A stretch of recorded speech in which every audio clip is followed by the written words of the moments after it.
Hi guys, I'm back with another video. Today I'm going to be covering a gaming project that could explode in the future. Like and subscribe if you enjoy the content. None of this is financial advice. Let's get into it. I have a dream, that's all I need. I'll make it happen with some work and belief.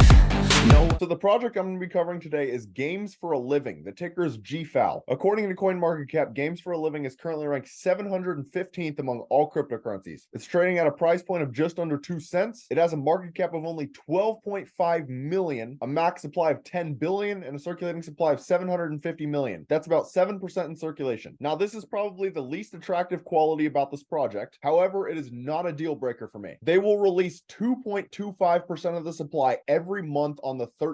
And even with a lot of dilution coming, the market cap would still only be 174 million. And obviously, yes, that is a lot more than 12.5 million. But when I show you guys the team that is behind this project, you will understand why I am so bullish on it long term. GFAL reached its all-time high July 21st of 2023, only 2 days ago, at just over 2 cents. It's currently retraced 13% since then. Games for a Living is a Web3 gaming platform that aims to revolutionize the gaming industry by releasing the first sustainable blockchain game with its first title, Element Raiders. The platform plans to add subsequent first-party titles such as Diamond Dreams. In addition, the platform offers a frictionless login, wallet integration, and payments, the GFAL ID and portal, as well as a marketplace and analytics tools to provide a unique gaming experience. So it's similar to Gala Games in the sense that it's trying to lead the future of Web3 gaming and become the #1 gaming project. Now, the GFAL token is the native currency and utility token of all the games on the platform. The token is designed to be a bridging asset in operations of all kinds within the ecosystem. One of the primary uses of GFAL is in-game and on the marketplace. Users need GFAL to mint game assets into NFTs, purchase exclusive assets, and trade them. The VIP system also gives active users of GFAL discounted transactions, priority access, and governance rights. Additionally, developers can access the developer portal, game analytics, and live events by holding GFAL. The GFAL token utility is continually expanding as the ecosystem grows and more games are released. Overall, this is a very good thing to see. It shows that the GFAL token is used within the network and within the games. You need it to buy NFTs, to use the marketplace, all kinds of things, which is always going to give the token utility, and it will give people a reason to actually hold the token. A lot of gaming projects out there right now don't even need a token. They only have games, but the token isn't actually used for anything. And even if the gaming ecosystem is thriving, the token will still drop in value because no one needs to hold the token. Now I want to show the holders of GFAL token. So there are currently 6,536 addresses. Now, as you guys can see, the top 5 wallets hold over 50% of the supply. Obviously, that's not a great thing to see. However, most new projects, that is the case. But I do want to point out these 5 wallets are in smart contracts, so it's not just super easy for them to get liquidated. The largest non-smart contract wallet only owns 6.8%, which is actually pretty good to see. Now, when you look at the Games for a Living website, shaping the future of gaming, we use innovative technologies to create novel gaming categories. NFTs 2.0, effort is the true currency in our world. Experience NFTs minted from effort. And then Gas 2.0, Battle Pass evolution enabled by Fusion NFTs, generate value by consuming minted effort. And as many of you guys know, the NFT market exploded last bull run. I would not be shocked at all if it is a decent narrative in the next upcoming bull run as well, because naturally, as more people make money with crypto, they get bored, they want to find a way to spend their money, and NFTs is a great way to do that. Solving the Web3 accessibility issue. They have simple and secure login, easy cash in and out, one ecosystem token, and tax management. And now they also have 2 games that are already released, Elemental Raiders and Diamond Dreams, both of which are decent quality games. And Elemental Raiders, as I will get into a little bit later, has like 250,000 followers on Twitter. It's already starting to get very popular. And now we get into the biggest reason I am so bullish on this project, the team. So the CEO is Manal Sort, but then you have the CSO, Trip Hawkins. If you don't know who Trip Hawkins is, go to Google or any web browser and type his name in and see what comes up. He is extremely popular. If you check out his LinkedIn, he is the founder and first CEO of EA Sports. He worked closely with Apple's founder Steve Jobs for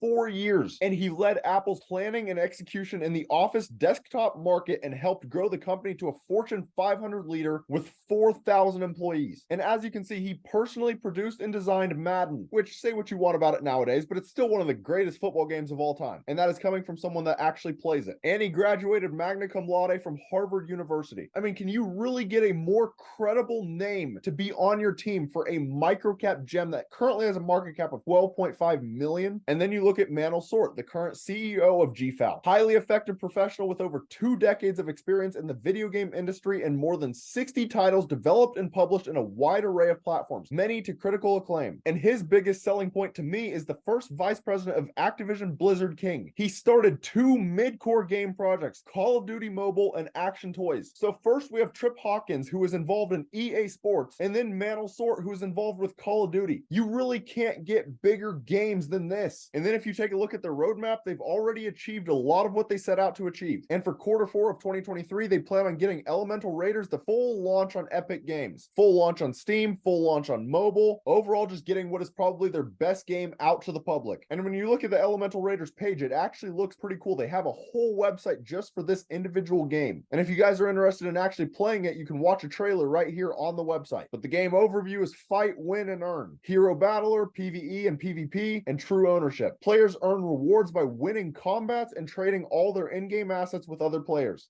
Now, when you look at the Games for a Living Twitter, they already have 52,000 followers, and they're pretty active on their Twitter, which is a good thing to see. When you're looking for a crypto gem, you want an active community, you want an active team. The second that the community begins to lose faith in the project is when the project will begin to fail. And I also want to show you guys what I was talking about earlier. Elemental Raiders, their game, has 262,000 followers already. Now, when you look at GFAL in the daily time frame, you will obviously notice that this is a very new project. There isn't that much data. And if it were me, personally, I would not get into GFAL yet. I would wait a little bit. The stochastics are extremely overbought right now, and the RSI is a bit overbought. And it's already begun playing out a little bit, but if you look at price action, it swings from a lower high to a higher high. The RSI swings from a higher high to a lower high. It is very slight, but that is Class A bearish divergence. Typically, that suggests that a local top has already been reached. Obviously, anything can happen. Because it's such a new project, it could skyrocket in the blink of an eye. But if it were me and I was actually looking to get into it, personally, I would look to get into it about that 0.015 range or 0.013 range. And I wouldn't be shocked if it did drop beneath those levels, just because it has had so much hype recently and it does need some time to cool down. I mean, it reached its all-time high 2 days ago. But also keep in mind, right now in the crypto market, most projects are tied to Bitcoin. If Bitcoin rises, most will rise. If Bitcoin falls, most will fall. And to that point, I want to show you guys Bitcoin on the daily time frame. Now, as you guys can see, unlike GFAL, Bitcoin stochastics are extremely oversold on the daily time frame, and the RSI is also a bit oversold. Now, you could argue that Bitcoin's in a little bit of a bull pennant, which break up 68% of the time, and the measured move would take you to about $36,000. Now, measured moves do not always play out, and you could also argue that Bitcoin is just currently trading sideways. Now, what I don't like about Bitcoin right now is when you look at the 21-day moving average, the price of Bitcoin has recently broken beneath it. Typically, that is a pretty bearish indicator, which would also align with GFAL potentially dropping in the short term. But keep in mind, macroeconomics significantly outweigh technical analysis. So all of a sudden, if it comes out that the BlackRock Bitcoin ETF gets accepted, that could skyrocket Bitcoin and most other cryptos prices. But at the same time, if all of a sudden it comes out that the United States bans Bitcoin, not that that would ever happen, but if it did, that would obviously tank the entire crypto market. So just keep an open mind and realize that anything can happen in crypto. Now, if you guys are looking to invest in GFAL, the easiest ways, in my opinion, are through PancakeSwap or MEXC. MEXC is the easiest centralized exchange, but PancakeSwap is the easiest decentralized exchange, and then you can send it right to your Trust Wallet or MetaMask. Now, when you look at the markets, though, this also shows that GFAL has a lot of opportunity. In the future, they could potentially get listed on KuCoin or even Binance. Now, I have seen rumors of a potential Coinbase listing. However, I don't think that will actually happen because Coinbase does not support BEP20 tokens. So until their layer 1 actually gets released, I don't see a Coinbase listing. However, potentially a KuCoin or Binance listing. And again, with a team as well connected as GFAL's team is, I could truly see this project performing extremely well in the future. However, the short term could be a little bit bumpy, so just be careful. But that's about all. Let me know down in the comments, how do you guys feel about GFAL? Please do me a favor and like and subscribe if you enjoy the content. Thank you guys for watching. Have a great rest of your day.